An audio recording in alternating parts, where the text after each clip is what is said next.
A leaked document from the Russian Ministry of Defense revealed recently that the Russian Federation's casualties in Ukraine in 2025 total more than 281,550. The report provided a breakdown of Russian deaths and injuries by each Russian military group operating in Ukraine, according to Forbes. It is noted that the information was published by a non-governmental organization in Ukraine that helps members of the Russian Armed Forces safely surrender to the Ukrainian Armed Forces. An independent evaluation calculated by Meduza and the BBC Russian service estimated that the Russians have had roughly 219,000 casualties in calendar year 2025. Both of these reports suggest that the Russian invasion of Ukraine has been devastating. In addition, the surrender of a large number of Russian soldiers to the Ukrainian side is also a serious problem for the Putin regime. Meanwhile, Russia has lost tens of billions of dollars in military equipment and hardware. Two-thirds of Russia's pre-invasion tank force has been destroyed, and the Ukrainians have sunk or damaged nearly half of Russia's naval fleet in the Black Sea. Forbes recalls it is also estimated that the Russian Federation has lost hundreds of billions of dollars from international sanctions. Aside from these material and financial losses, the Russian invasion of Ukraine has significantly impacted Russia's military. According to The Guardian, the Russian Federation has sustained over 1 million casualties since the start of the full-scale military incursion into Ukraine in February 2022. The same assessment by The Guardian found that Russian fatalities are estimated to be 5 times higher than the combined death toll from all Soviet and Russian wars between the end of the Second World War. Russian men in their 30s are by far the largest casualty demographic on the Russian side. Andrew Darnieri, an associate director at the Atlantic Council's Eurasia Center, told Forbes in an interview, "These are men who would soon be entering their prime salary-earning years. Instead, the volunteer soldiers, known as kontraktniki, have chosen the huge initial payouts offered by the government for fighting and dying in Ukraine. As the war has continued, an increasing number of Russians have opted to flee the country. This was especially the case when the Russian government announced a partial mobilization of Russian citizens in September 2022. Stanford University estimates that nearly 1 million Russians have now emigrated from Russia since the start of the full-scale invasion in 2022. The Stanford report also found that these Russian émigrés were mostly educated young adults. This would also explain why there are currently labor shortages within the Russian Federation. Finally, aside from the casualties sustained during the ongoing invasion of Ukraine and the emigration of Russian citizens, the Russian Federation is also experiencing a population decline, according to a report by the Carnegie Endowment published in September. Russia is facing a declining birth rate that compounds the rising male mortality rate.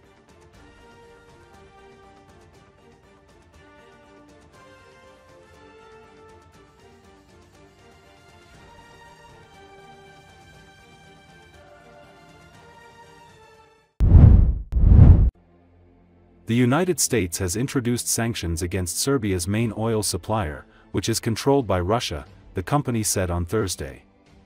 According to Associated Press, Serbia's president said this could have unforeseeable consequences for the Balkan country. Serbia depends almost entirely on Russian gas and oil supplies, which it receives mainly through pipelines in Croatia and other neighboring states. The gas is then distributed by Petroleum Industry of Serbia, which is majority owned by Russia's state oil monopoly Gazprom Neft. The sanctions could deprive Serbia of gasoline and heating oil ahead of the winter months. Populist President Aleksandar Vučić is already under pressure at home from 11 months of anti-government protests.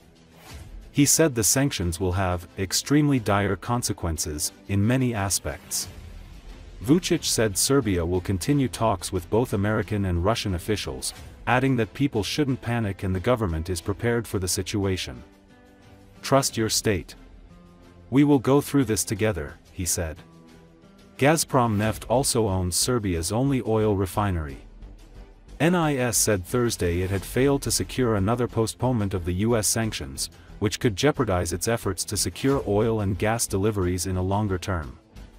It added that it has stored enough supplies to keep the operation moving for customers for a longer while. It also said problems could occur at NIS gasoline stations with payments made by foreign bank cards, but added that cash payments would be accepted. The U.S. Treasury's Office of Foreign Assets Control originally placed sanctions on Russia's oil sector on January 10 and gave Gazprom Neft a deadline to exit ownership of NIS, which it didn't do. U.S. officials have not commented.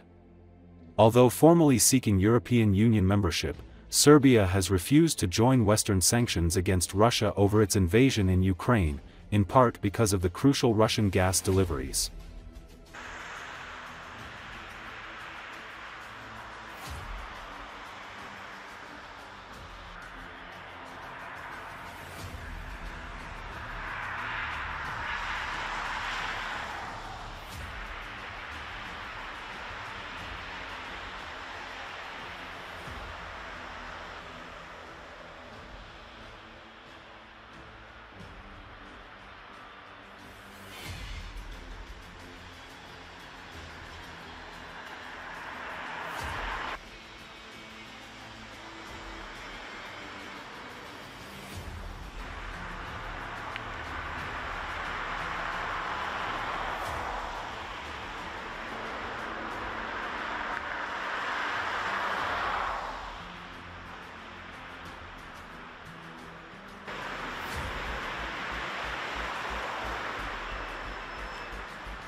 Preživet ćemo mi i pored toga.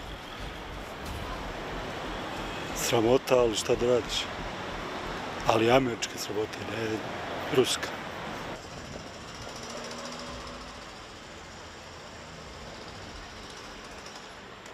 To je trebalo mnogo ranije misliti i čuvati naše blago, a ne prodavati. To je greška od ranijih koji su prodali, a sad nemamo naše izvore, nemamo našu preradu, tako da je baš grozno, grozno.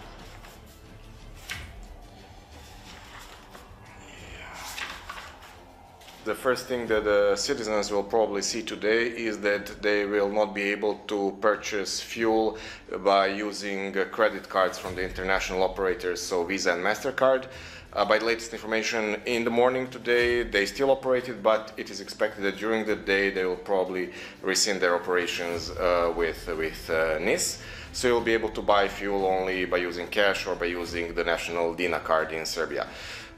More serious consequences are what is going to happen with the commercial buyers of NIS oil, so like the airline companies and so on. How will they be paying for this fuel? Whether they will want to operate with Serbia, so like international air operators, will they want to work with NIS now when NIS is under sanctions? So perhaps they will be concerned whether they would suffer like a second-degree sanctions and so on.